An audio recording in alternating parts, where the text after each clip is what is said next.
ताउस ताबी के बारे में आता है, हज्जाज इब्न यूसुफ गुजर रहा था, तो ताउस ताबी रास्ते में थे, वो अपने बेचारे चल रहे थे, दरवेश हज़रत अब्दुल्लाह इब्न अब्बास के शागिर्द हैं। तो किसी ने पीछे से आवाज़ दी कि हज्जाज की सवारी आ रही है, साइड पे हो जाओ। हज़रत ताउस पहले किनारे पे थे, उन्होंने कहा क्या मैं रास्ता छोड़ दूं, रास्ते से तो आप किसी को नहीं उठा सकते।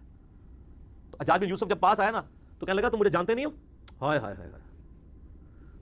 ताउस ताबी ने कहा मैं तुम्हें खूब जानता हूं, इब्तिदा में तुम एक बेकदर मनी के कतरे थे, फिर तुम अपने बाप की शर्मगाह से निकले और अपनी माँ की शर्मगाह से उसके रहम में दाखिल हुए, और फिर माँ की शर्मगाह से अल्लाह ने तुम्हें बच्चा बना के बाहर निकाला, और इस वक्त भी तुम अपने पखाने का बोझ अपने पेट में उठाए हुए हो, बदबूदार, और मरने के बाद गल सड़ के हड्डियां बन जाओगे। मैं तुम्हें बड़ी अच्छी तरह जानता हूं तुम क्या हो। हाय हाय हाय। मिर्ज़े का बयान किया हुआ ये वाक़या क्या मिर्ज़ा के शागिर्द किसी किताब से साबित कर सकते हैं? फिर जो कुछ हम बयान कर रहे हैं वो प्योरली बुकिश स्टाइल है। आप लोगों ने तो लोगों को किस्से कहानियां सुनाई। बुकेश जी अब ये वाक़या साबित करो।